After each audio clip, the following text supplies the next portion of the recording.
Now, a little over 25 years ago, British Airways Flight 9 was a scheduled flight from London Heathrow to Auckland, New Zealand, with stops along the way in Bombay, Madras, Kuala Lumpur, Perth and Melbourne.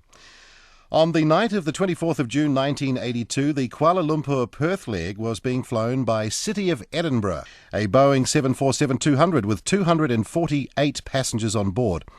Less than an hour into its flight, the aircraft flew into a cloud of volcanic ash thrown up by the eruption of the Indonesian volcano Mt Galungung, resulting in the failure of the aircraft's 4 engines. The captain of that 747 was the now retired Moody. Well, welcome to the program, Captain Moody.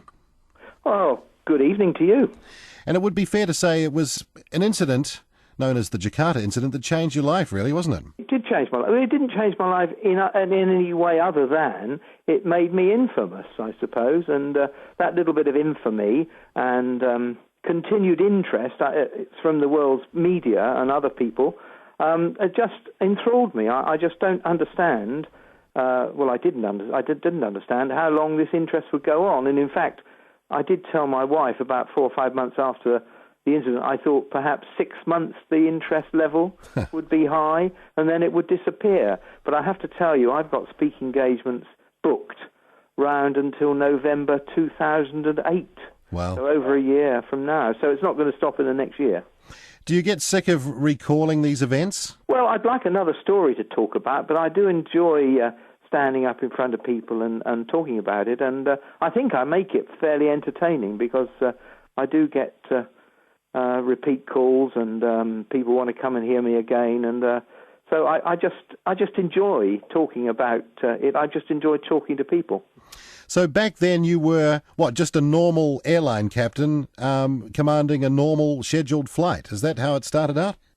Well, that's what I'd like to think, but other people might think otherwise, that I wasn't normal. There we go. No, that's exactly right. I was just a normal line pilot. That's all my aspirations ever were to be as a young lad. In fact, it was to be a BOAC captain, and I, in fact, was one of the very last people to be promoted whilst BOAC, British Overseas Airways Corporation, was in existence. Okay, so on the 24th of June 1982, you've taken off from Kuala Lumpur, I believe, en route to Perth. Yes, that's true. And it was all it was very normal. The only thing that had struck us when we got into the car at the hotel to drive out to the airport, I'd remarked how dark it was. And it was, it was the tropics, of course, so it's quite early in the evening it gets dark, but there was absolutely and utterly no moon. And that just hit me as we got into the car. And that was the only thing that was unusual about it. And the other, I don't suppose it's unusual, the aeroplane was about half an hour late coming in. Right. And if it had been on time, I think we would have missed it. So the timing was quite critical, was it? Well, I don't know. We don't know that, but I think it was. The aeroplane was half an hour late coming in, and we were half an hour late taking off. We should have taken off at 7:30 local time.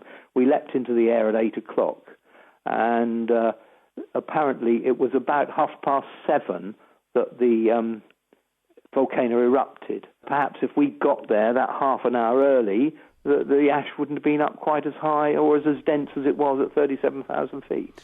You were out of the cockpit at the time, weren't you? I was downstairs. I wanted to go to the loo.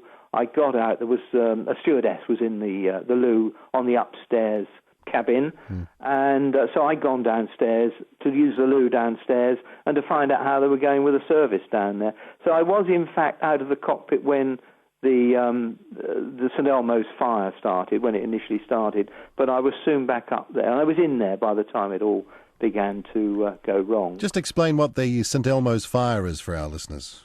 St Elmo's the patron saint of seamen, and St Elmo's fire was first observed back in the late 1800s when the wire rigging of these sailing ships would go through the misty conditions such as we've had here in London this morning, when a high humidity, misty conditions. And this St Elmo's fire would manifest itself as a dancing light shimmering up and down the wire. Now, it's not unusual to see it in aeroplanes in the similar sort of conditions when you've got high humidity, either on the ground in mist or fog, and up in the air in this very light cirrus cloud. And obviously, if you're in the air and you get St Elmo's fire, it's a good indication that there's a large, certainly in that part of the world, a large storm cloud, cumulonimbus, nearby. And that would be the first thing you would look for, is to see where the core of the cloud is. And that's what we were looking for on the radar.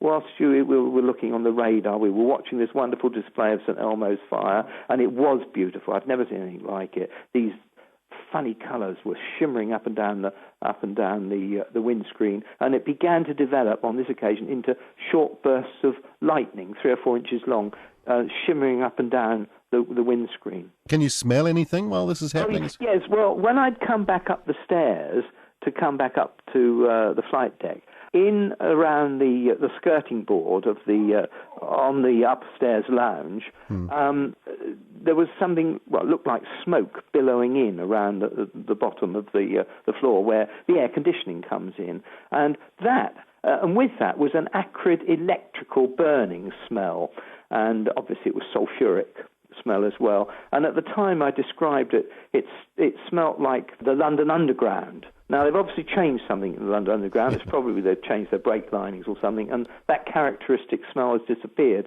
But I now know, of course, that it was a sulfuric smell and a volcanic ash smell. And that carried onto the flight deck. So when I went on, I was half expecting them to say we had fire or smoke in the electronics bay. Which would have been scary. Well, there were fire extinguishers in there too, and